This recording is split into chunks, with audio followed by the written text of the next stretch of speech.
Welcome also from my side. We are very happy to have you here, thank you. And we are going to talk about European startups in the global context.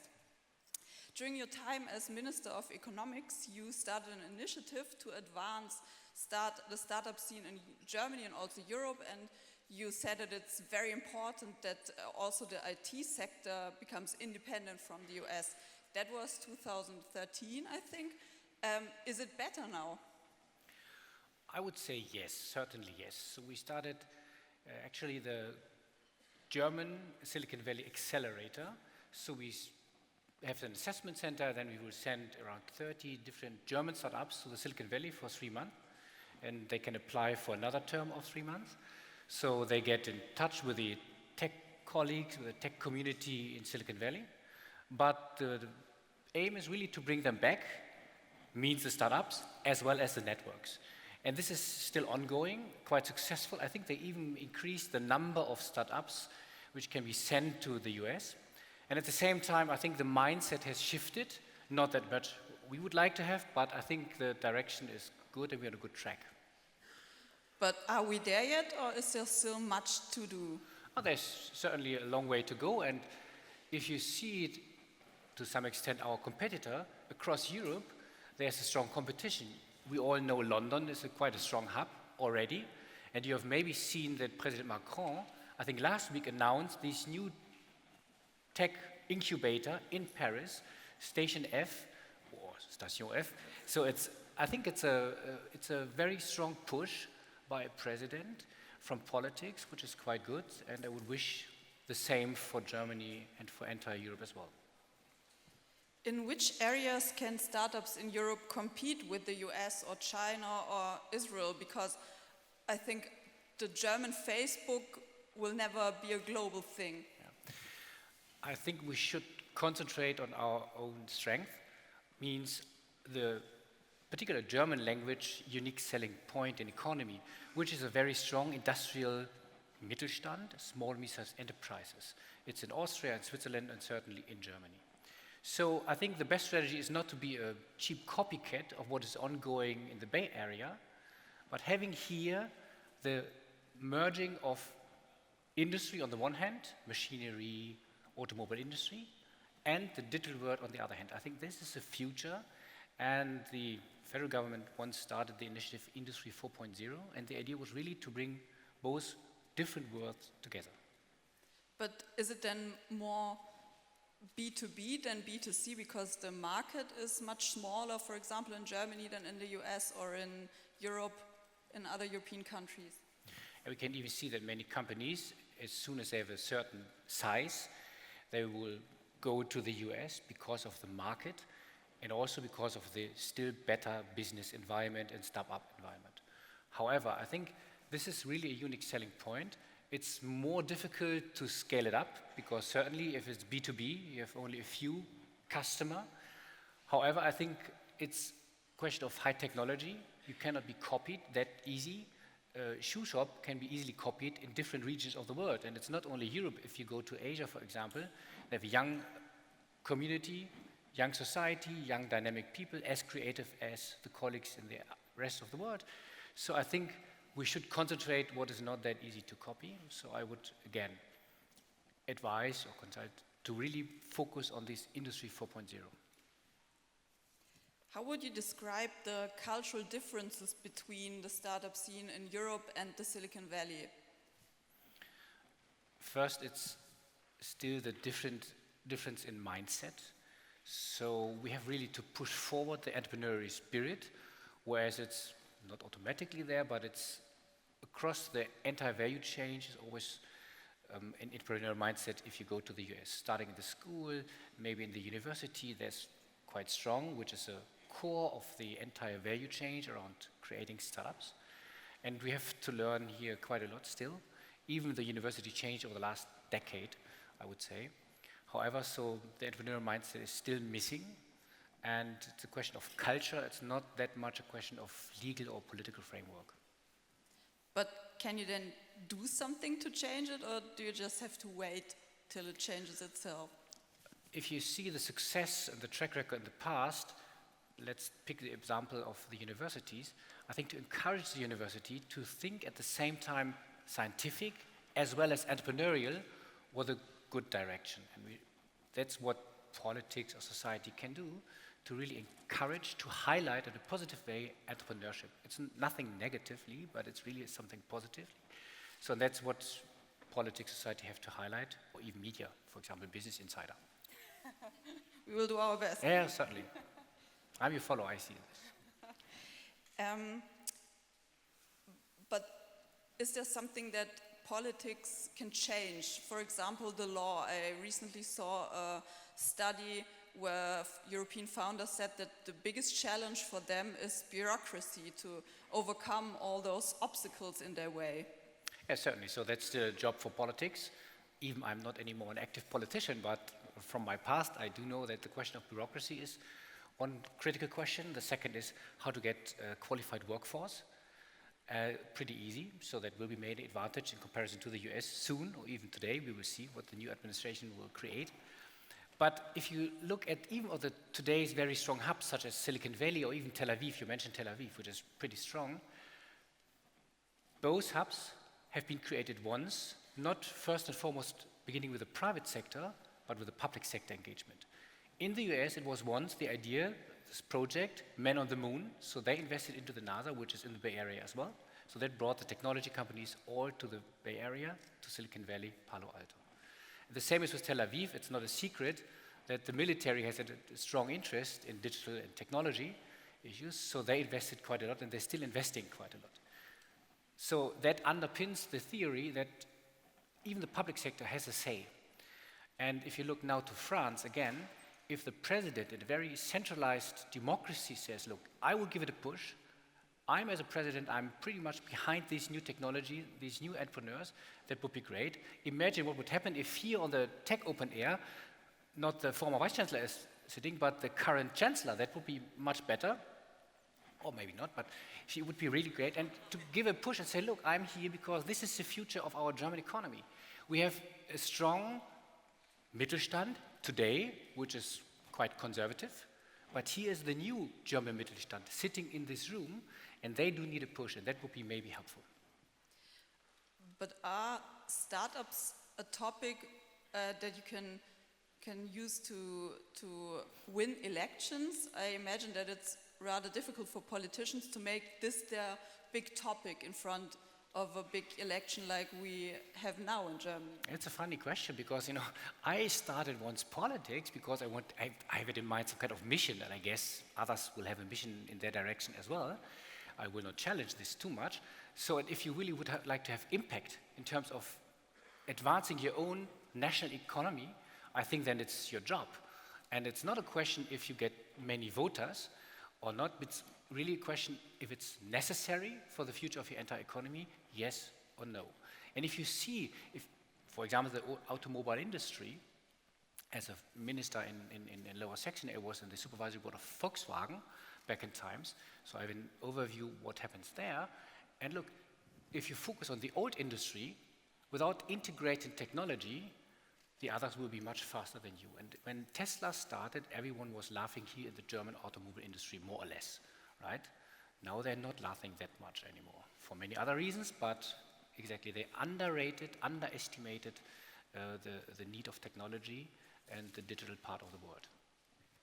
One big challenge in Germany and also in Europe is the lack of venture capital.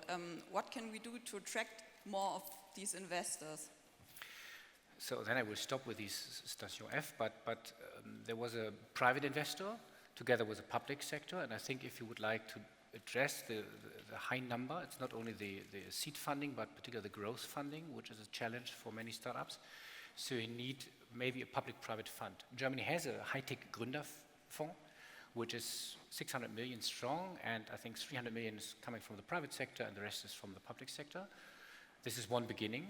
The second is you have to highlight your own startups, your own creativity, where the venture capital companies are still based, which is in the Bay Area. And that was one idea of the German Silicon Valley Accelerator as well, to bring the German companies to the Silicon Valley and to demonstrate, to prove to some extent, that German startups are as creative, as dynamic as the other colleagues in the Bay Area as well.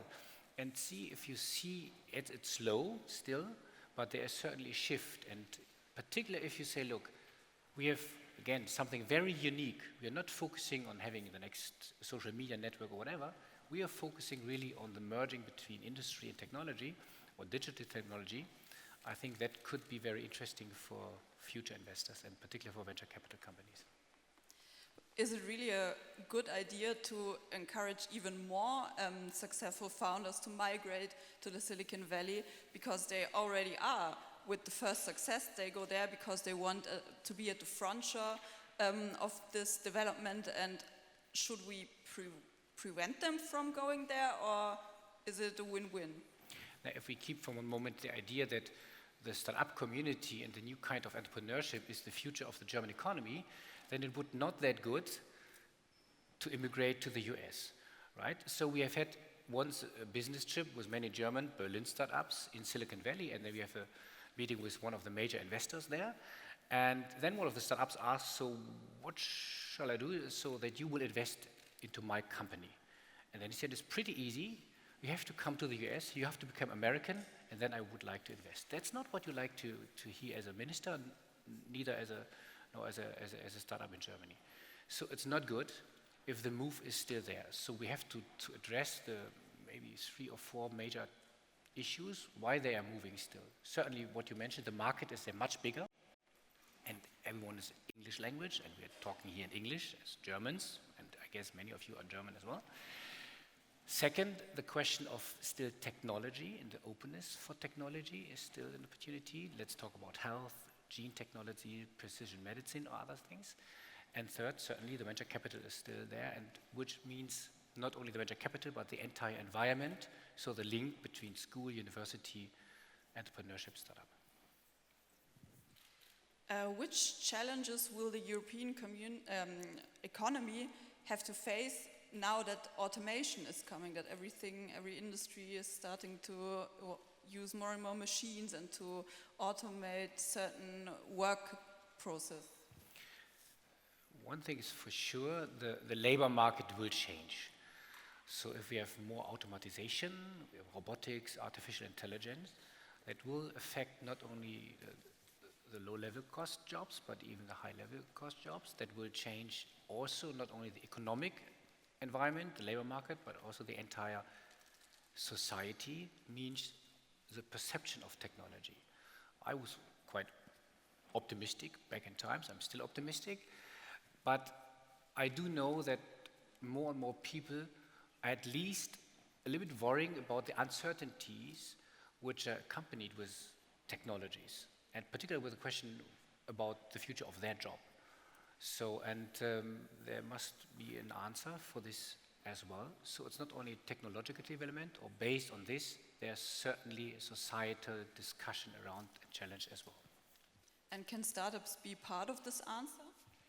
Certainly. First, I think it's really important to demonstrate that new technologies will not automatically replace human workforce. There will be a change for sure, but it's not, again, automatically said that there will no jobs. We know jobs in the future, right? So when they started to invent the plane, I think it was 125 years ago around this. So it was not that good for the huge tourism ships across the Atlantic. But we have now an entire new industry around planes, airlines, airports, and so on. So it really created at the end more jobs than it destroyed in the tourism and ship industry. However, that must be then the same around robotics, which is a little bit more challenging if you will not end up in polishing a robot at least. So you have to discuss this. And for the startups is to create not only the next, again, shoe shop in the internet, but really to use technology and even hardware, and which could create additional jobs as well. Which are the European startups that made the biggest impression on you? It would be not that fair to pick one of the many I get to know in my former life, but so I'm personally quite impressed by, maybe you do not know, it's Wingli. So that's a startup. I think it's like it's a platform for those who are flying and would like to have a ride for free, and it's a cost-sharing platform. And I think it's very fascinating, young entrepreneurs, quite ambitious and really entrepreneurial. So I cross fingers.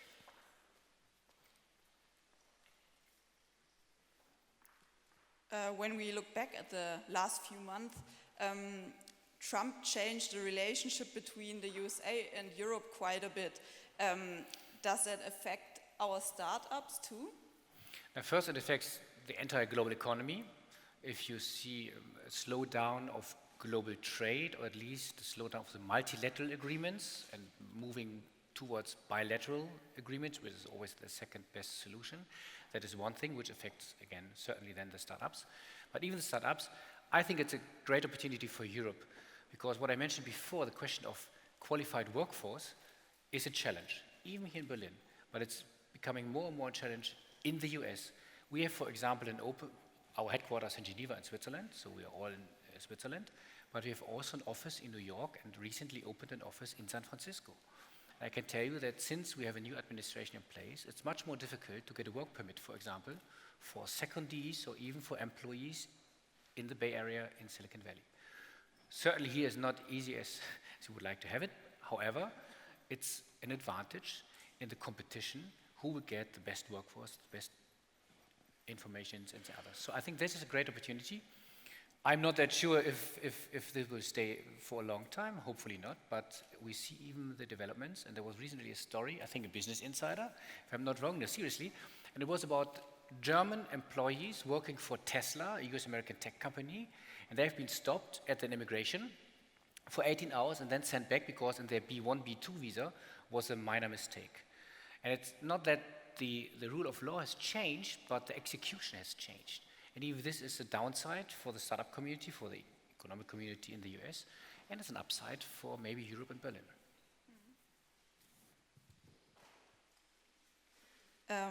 When you think about this America First ideology, is this something that could have a lasting effect on the Silicon Valley, on the culture that you mentioned before, the openness to technology and to progress?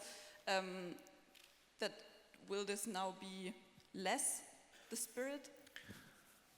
So even the companies there, and we just spoke about the market, and a lot of tech companies are going to the US because of the market size. However, the iPhone is not only sold in the Bay Area or in the US. One of the biggest markets is Europe, UK, Germany, and others. So I think if you have a slowdown in global trade, that's certainly not good, even for companies which are based in the US. Unfortunately, I like the guys there pretty much. However, they're not always aware that there is a country outside the Bay Area first. Even Boston seems very strange for them. And second, that there's even something outside the US. So they're not that much on the political end. They're not that much interested in. Certainly they have their business. Even there are some examples here are quite outspoken in politics, maybe in a certain direction. But I guess at the end, it's, again, negatively for them because they're living from a global trade as well. And so that will deteriorate their market position on a long term.